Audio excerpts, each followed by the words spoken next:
അസ്സലാമു അലൈക്കും. ഇലാഹിലലിയ ഗ്രൂപ്പിലെ സഹോദരിമാരെ, ഹസ്ബുനല്ലാ. കഅബയെ പറ്റി നിങ്ങൾക്കെന്തറിയാം? എനിക്കറിയുന്നത് ഞാൻ പറയാം. കഅബ നിർമ്മിച്ചതും ആദ്യമായി തവാഫ് ചെയ്തതും ഒക്കെ നിങ്ങൾക്കറിയാം. എന്നാൽ കഅബയിൽ ഹജ്ജ് ആദ്യമായി നിർവഹിച്ച ആദ്യ നബി അലൈഹി സ്വലാമിനോട് മലക്കുകൾ വന്ന് പറഞ്ഞു,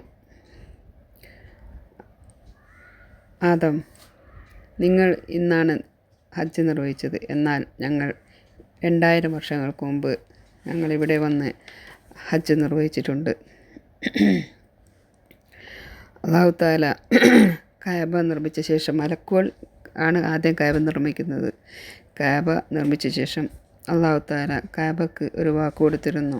ഓ കഅബ, എല്ലാവർക്കും എല്ലാ വർഷവും 6 ലക്ഷം ആളുകൾ നിൻ്റെ അടുക്കൽ വന്ന് ഹജ്ജ് ചെയ്തിരിക്കും. എന്തെങ്കിലും കാരണത്താൽ മനുഷ്യരുടെ എണ്ണം കുറഞ്ഞാൽ മലക്കുകളെ കൊണ്ട് ഞാനത് പൂർത്തിയാക്കും. നിങ്ങൾക്കറിയാമോ, 2020 കൊറോണ സമയം 10,000 ആളുകളാണ് ഹജ്ജ് ചെയ്തത്. ബാക്കി 5,90,000 മലക്കുകളാണ് ഹജ്ജ് ചെയ്തത്. അങ്ങനെ ഓരോ വർഷവും 60 ലക്ഷം മനുഷ്യരില്ല എങ്കിൽ ബാക്കി മലക്കുകളെ കൊണ്ട് അല്ലാഹു തആല അത് പൂർത്തിയാക്കും. നിങ്ങൾക്കറിയാമോ, പരിശുദ്ധ ഹറമിൻ്റെ മുകളിൽ കൂടി വിമാനം പറത്താൻ നിരോധിച്ചിരിക്കുന്നു. സൗദി സർക്കാരല്ല, ലോകത്തിലെ മുഴുവൻ രാജ്യങ്ങളും ചേർന്നുള്ള വിമാന സർവീസ് നിയമമാണത്. ലോകത്ത് ഒരു ആരാധനാലയത്തിനോ ഭവനത്തിനോ ഇത്തരം ഒരു കാര്യം ചൂണ്ടിക്കാണിക്കാൻ കഴിയില്ല, ഒരിക്കലും സാധ്യവുമല്ല.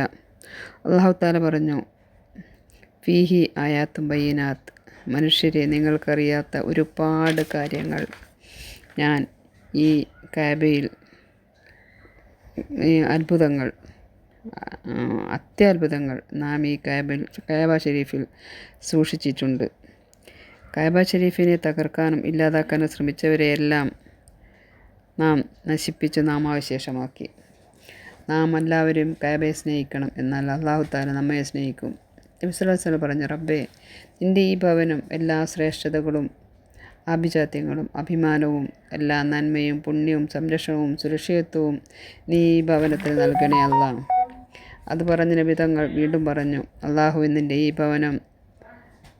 ഭവനത്തെ ആരൊക്കെ സ്നേഹിക്കുന്നുവോ ബഹുമാനിക്കുന്നുവോ ആദരിക്കുന്നുവോ അവർക്കൊക്കെ നീ ദുനിയാവിലും ആഖിറത്തിലും അന്തസ്സും അഭിമാനവും ആഭിജാത്യവും നന്മയും പുണ്യവും മഹത്വവും ബഹുമാനവും നീ നൽകണേ അല്ലാ. അതുകൊണ്ട് സഹോദരിമാരെ, പരിശുദ്ധ കഅബയെ സ്നേഹിച്ചോളി, അവിടെ എത്താൻ കൊതിച്ചുകൊള്ളുക, ദുആ ചെയ്യൂ, അവിടെ എത്തിക്കും ഇൻഷാ അല്ലാ. നമ്മൾ നമസ്കരിക്കുമ്പോൾ ചിന്ത മാറുമ്പോൾ പെട്ടെന്ന് കഅബയെ മനസ്സിൽ കൊണ്ടുവരിക. കഅബ കണ്ടവർക്ക് മനസ്സുകൊണ്ട് തവാഫ് ചെയ്യാം ഇൻഷാ അല്ലാ. നമുക്കെല്ലാവർക്കും അല്ലാഹു തആല അവിടെ എത്തുവാനും കുറേ പ്രാവശ്യം കഅബയും ഉംറയും ഹജ്ജും ചെയ്യുവാനുള്ള സൗഭാഗ്യം നമുക്ക് തരട്ടെ. ആമീൻ യാ റബ്ബൽ ആലമീൻ. ഇന്നത്തെ ചോദ്യം, 2020 എത്ര പേരാണ് ഹജ്ജ് നിർവഹിച്ചത്?